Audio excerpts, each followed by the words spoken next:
ఖచ్చితంగా. బీఆర్‌కే వ్యూవర్స్‌కి అందరికీ నమస్కారం. And thanks for BRK news channel to inviting me. మనం ఈరోజు మేడం చెప్పినట్లాగా spine disease has become second most common visit for any clinical visit అండి. అండ్ నవడేస్ ఏమంటే your health is not determined by your age. Your health is determined by your spine. So it's very pathetic అండి. ఈ కాలంలో ఇంతకుముందు ఒక చిన్న అబ్బాయిలు నాన్న వారికో తాత వారికి స్పైన్ గురించి తీసుకొని వెళ్ళడం, బట్ ఇప్పుడు నాన్న తాతనే అబ్బాయికి హాస్పిటల్ తీసుకొని వెళ్ళడం జరుగుతుంది. సో స్పైన్ అంటే బేసికలీ ఏముంది, spine is a pillar for your building. It's a back bone అని మనం అంటాము, but really it's a back bone. Spine మీరు అనాటమీగా ఫిజియాలజీగా చూస్తే దాంట్లో ఫస్ట్ వచ్చే లేయరు చర్మము మన హ్యూమన్ బాడీలో, నెక్స్ట్ వచ్చేది మాంసము, మాంసం తర్వాత నర్వ్స్ అండ్ బ్లడ్ వెసల్స్ ఉంటాయి. దాని వెనకాల మనకు స్పైన్ అనేది ఉంటుంది. ఈ స్పైన్లో వెన్నుపూసలు అంటే vertebral bodies, around 32 vertebral bodies, దాని మధ్యలో lubrication ఇవ్వాలని డిస్క్ అన్నది ఉంటుందండి. ఈ మెయిన్ స్ట్రక్చర్ ది ఫంక్షన్ ఏమంటే మీకు స్టాండింగ్ ఎరెక్ట్ ఉండడము, లేదంటే మీ మొబిలిటీకి కారణం ఉండొచ్చు. So it protects you from a damage to a brain or spinal cord. ఇది ఒక స్పైన్ అండి. Basically when you see as per WHO విశ్వ ఆరోగ్య సంస్థ గురించి ఒక జాహీరు బయటపడింది ఏమంటే 80 to 90% of people in their life span suffer with a back bone or spine issues. అంటే అసలు సమస్య ఎందుకు వస్తుంది అంటే ఎలా మొదలవుతుంది అసలు? ఓకే అండి, ఈ స్పైన్ రిలేటెడ్ ఈరోజు మనము దానికి కారణం ఉండొచ్చు, దాని ట్రీట్మెంట్ ఉండొచ్చు, దానికి ఆయుర్వేద యోగా ఉండొచ్చు ఆర్ డైట్ ఉండొచ్చు, అన్నీ ఒక నిమానిక్ స్పైన్లోనే మాట్లాడదామండి.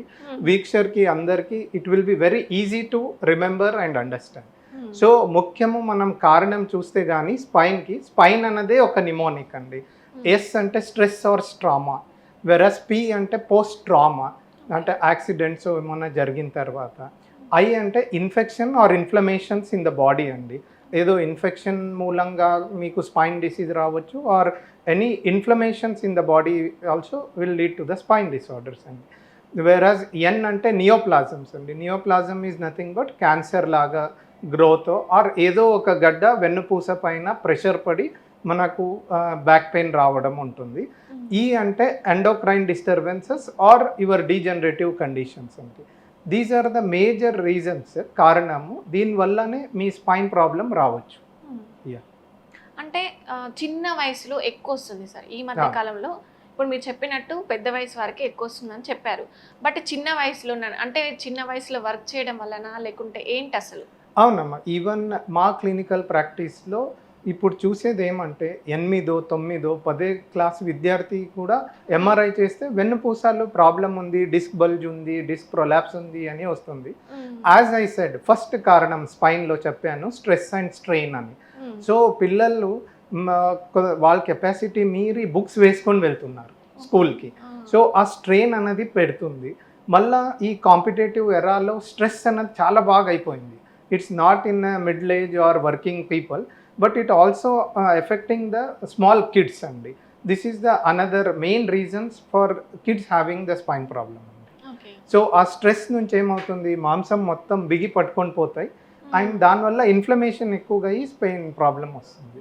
స్ట్రెయిన్ వల్ల ఏమవుతుంది, ఇంట్రాడిస్కల్ ప్రెషర్ అంటామమ్మా, ఆ బరువుతనం ఎక్కువగా అవుతే బ్యాక్ పైన ఆ డిస్క్లో ప్రెషర్ పెట్టి డిస్క్ పగిలిపోవడం జరిగిపోతుంది. This is the main reasons పిల్లల్లో చూసేది. అండ్ నవడేస్ పిల్లలు ఏమంటే ఎక్కడ వాడు స్పోర్ట్స్ అన్నది యాక్టివిటీ చాలా తగ్గిపోయింది. అందరూ హై స్కూల్ వచ్చేసరికి IIT నీట్ కాంపిటీషన్ అంటూ round the clock they are covered with in a dark room.